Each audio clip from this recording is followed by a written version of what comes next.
Oke, bismillahirrahmanirrahim. Assalamualaikum warahmatullahi wabarakatuh. Pada pertemuan ketiga hari ini, saya akan membahas tentang perusahaan manufaktur dan struktur biaya. Kalau minggu kemarin kita sudah bahas tentang apa itu anggaran, seperti itu, kemudian konsep anggaran seperti apa. Nah, maka kita sudah mulai mengarah ke perusahaan manufaktur dan struktur biayanya seperti apa. Karena memang yang kita fokuskan di sini adalah lebih ke arah perusahaan manufaktur. Oke, selanjutnya itu adalah jenis-jenis perusahaan. Saya rasa teman-teman semua juga sudah paham ya, jadi tentang jenis perusahaan. Yang pertama perusahaan itu ada perusahaan jasa, itu di slide saya minggu kemarin juga ada. Kemudian ada perusahaan dagang, kemudian ada perusahaan manufaktur. Oke, kita flashback aja. Kemudian kalau perusahaan jasa itu apa? Perusahaan jasa adalah perusahaan yang produknya adalah bersifat non-fisik atau lebih ke arah tangible asset. Nah, seperti perusahaan transportasi, biro wisata, bioskop, konsultan, kantor akuntan publik, konsultan manajemen, dan lain sebagainya yang memang mengarah pada jasa. Artinya mereka tidak ada fisik, barangnya tidak ada. Jadi kayak misalkan sales, nah itu kan sales asuransi, nah itu kan lebih ke arah non fisik ya, artinya barang yang dijual itu tidak ada. Nah, seperti itu.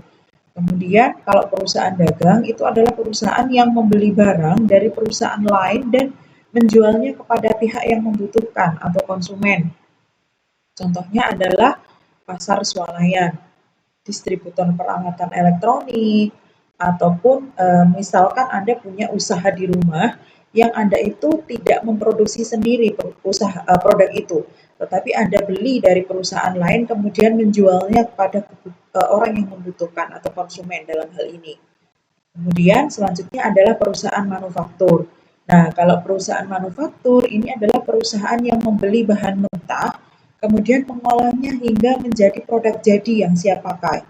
Misalnya produsen mie instan, dia mengolah tepung terigu hingga menjadi mie instan. Contohnya Indofood gitu ya. Jadi mereka mengolah tepung terigu menjadi mie instan, kemudian menjualnya kepada masyarakat. Nah, ini adalah perusahaan manufaktur, mengolah bahan mentah menjadi barang jadi yang itu siap pakai oleh konsumen.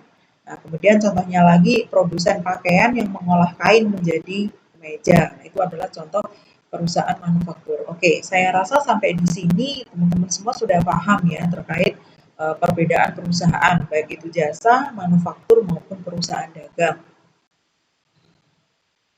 Kalau perusahaan manufaktur alurnya seperti ini, jadi dia berada di tengah-tengah, dia mencari produsen bahan baku dan mencari konsumen. Produsen bahan bakunya apa? Perusahaan manufaktur ini akan membeli bahan dari produsen bahan baku, sedangkan produsennya juga akan menjual bahan kepada perusahaan manufaktur. Nah, untuk perusahaan manufaktur sendiri, dia akan menjual produk kepada konsumen dan konsumen itu juga membutuhkan untuk membeli produk dari perusahaan manufaktur. Nah, di sini ada hubungan timbal balik yang dibutuhkan atau yang saling menguntungkan antara produsen, konsumen, kemudian sama perusahaan manufaktur. Nah, jenis-jenis persediaan di dalam perusahaan manufaktur kaitannya nanti dengan penganggaran itu apa? Ada persediaan bahan baku, ada persediaan barang dalam proses, ada persediaan barang jadi. Saya rasa ini sudah disinggung di mata kuliah akuntansi biaya dan akuntansi manajemen yang teman-teman sudah perolehnya di semester 3 dan 4. Kita hanya mengingatkan kembali bahwa macam-macamnya persediaan seperti itu. Kemudian kalau persediaan bahan baku itu apa? Persediaan bahan baku itu adalah bahan dasar yang menjadi komponen utama dari suatu produk. Misalnya kain. Kain adalah bahan baku utama dari pakaian.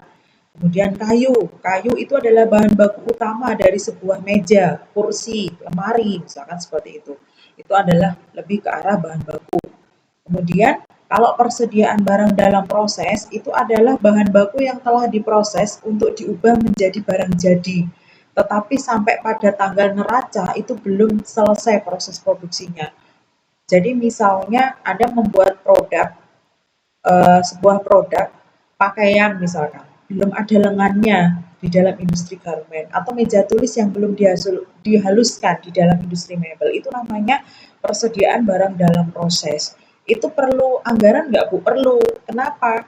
Karena persediaan dalam tipe barang itu kan kadang ada barang yang memang dia dari proses bahan mentah itu langsung ke barang jadi, ada barang mentah yang dia menjadi barang setengah jadi yang nanti akan dilanjutkan oleh divisi selanjutnya. Atau bahkan tidak jarang perusahaan itu ketika pada barang setengah jadi mereka bekerja sama dengan perusahaan atau pihak lain yang akan melanjutkan barang tersebut menjadi barang jadi. Nah, sehingga itu pentingnya penganggaran di dalam persediaan barang dalam proses, sehingga masing-masing divisi ini juga perlu penyajian anggaran. Nah, kemudian kalau persediaan barang jadi ini yang paling mudah. Kenapa? Karena bahan baku itu telah diproses menjadi barang jadi yang siap dipakai dan siap dipasarkan. Contohnya ya pakaian jadi, meja tulis, kursi, almari yang sudah selesai tanpa proses finishing lagi. Nah, itu perbedaan antara persediaan di dalam manufaktur. Jadi ada 3 ya, kalau teman-teman ingat tadi, ada persediaan barang bahan baku, persediaan barang dalam proses, kemudian yang terakhir adalah persediaan barang jadi. Nah, kemudian kalau jenis pengelompokan biaya, nah ini sudah ada di akuntansi biaya waktu itu ya. Jadi biaya itu macamnya ada banyak. Sebenarnya utamanya biaya itu ada 3, yaitu biaya bahan baku, biaya tenaga kerja, sama biaya overhead. Namun kalau di sini itu karena dibedakan tenaga kerja itu ada tenaga kerja langsung, ada tidak langsung, kemudian overhead itu ada bahan baku penolong, nah seperti itu, sehingga di sini jenis biaya itu dikelompokkan menjadi 5. Ada biaya bahan baku, ada biaya tenaga kerja langsung, ada biaya overhead, kemudian ada biaya pemasaran sama administrasi umum. Nah, biaya overhead ini dibedakan sendiri menjadi 3, yaitu biaya bahan penolong, bahan tenaga kerja penolong, sama pabrikase yang lain. Nah, biaya bahan baku ini apa? Biaya yang dikeluarkan untuk membeli bahan baku yang telah digunakan untuk menghasilkan suatu produk jadi tertentu. Misalnya, harga beli kain per potong pakaian, harga beli dari kayu per unit meja, sehingga bahan baku ini perlu diperhitungkan ketika nanti barang itu sudah menjadi barang jadi. Kira-kira dalam membuat satu buah kursi, itu bahan baku yang dihabiskan berapa? Nah, itu adalah kita masih bicara tentang bahan baku, ya belum ke arah tenaga kerja. Kemudian tenaga kerja langsung itu adalah biaya yang dikeluarkan untuk membayar pekerja yang terlibat secara langsung di dalam proses produksi. Misalnya tukang jahit di dalam perusahaan garment, tukang kayu di dalam perusahaan mebel. Nah, seperti yang saya contohkan sebelumnya tadi, ketika Anda membuat satu buah meja, bahan bakunya itu kira-kira habis berapa lonjor kayu. Nah, seperti itu. Kemudian tenaga kerja langsungnya ini berapa? Tenaga kerja langsung itu adalah tenaga kerja yang langsung membuat produk, yang mereka langsung mengerjakan produk itu. Nah, itu nanti pasti akan beda pengertiannya dengan tenaga kerja tidak langsung. Kalau tenaga kerja tidak langsung itu tidak secara langsung mengerjakan produk, tetapi dia adalah supporting di dalam produk itu. Kemudian biaya overhead. Biaya overhead itu adalah biaya-biaya selain bahan baku dan selain tenaga kerja, tetapi juga tetap dibutuhkan di dalam proses produksi. Nah, biaya overhead ini terdiri dari biaya bahan penolong. Contohnya apa? Ketika Anda membuat meja atau kursi, bahan penolongnya salah satunya adalah lem, cat, paku. Itu adalah biaya penolong, bukan bahan utama, tetapi dia menolong. Kursi itu tidak akan bisa dipakai tanpa ada lem. Kursi itu tidak akan bagus jika tidak dicat. Nah, maka dia disebut biaya bahan penolong. Kemudian ada biaya tenaga kerja penolong atau lebih disebut sebagai tenaga kerja tidak langsung. Tenaga kerja tidak langsung ini apa? Contohnya mandor, bagian pemasaran. Dia tidak secara langsung membuat produk itu, tetapi dia ikut memasarkan produk itu. Maka dia disebut tenaga kerja tidak langsung.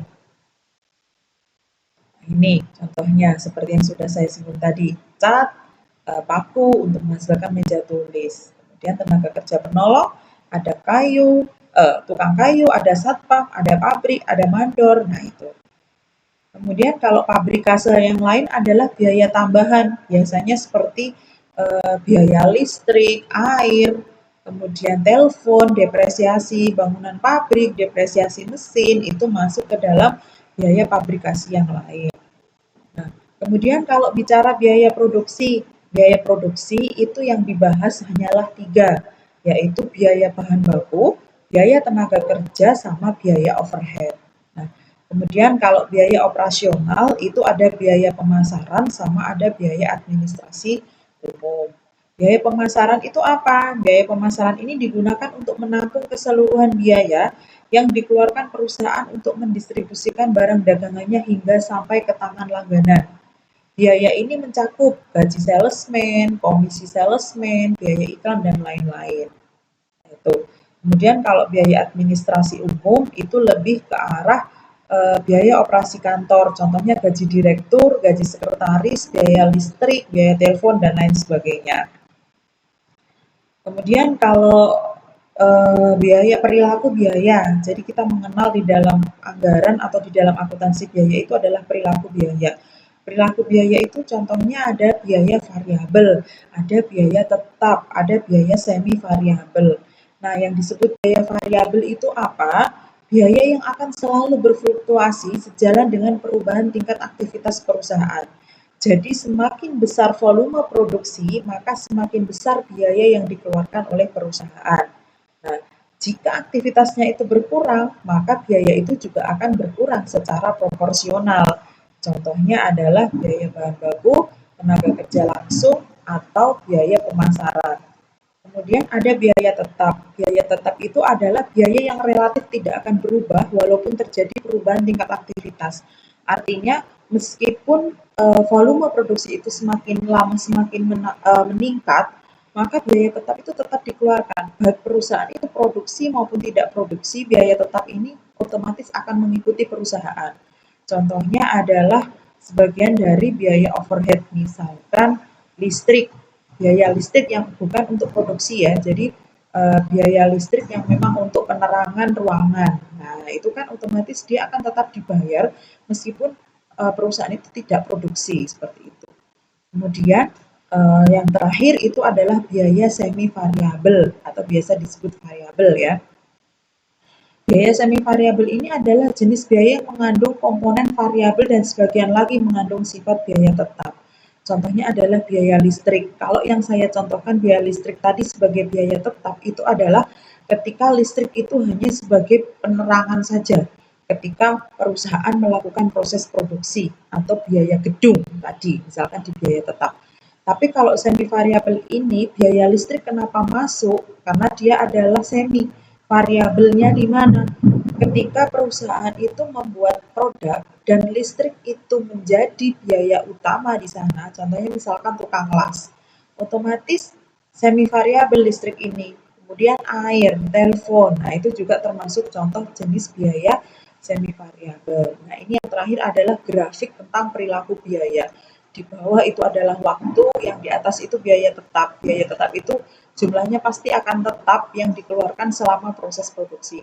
Sedangkan biaya variabel itu jumlahnya akan berubah, bisa naik, bisa turun sesuai dengan volume produksi yang dilakukan oleh perusahaan. Oke, saya rasa ini yang bisa saya sampaikan di pertemuan kedua ini. Jika mungkin teman-teman ada yang kurang paham, bisa disampaikan di WA group ya. Jadi bisa langsung disampaikan di sana. Sekian materi dari saya. Assalamualaikum warahmatullahi wabarakatuh.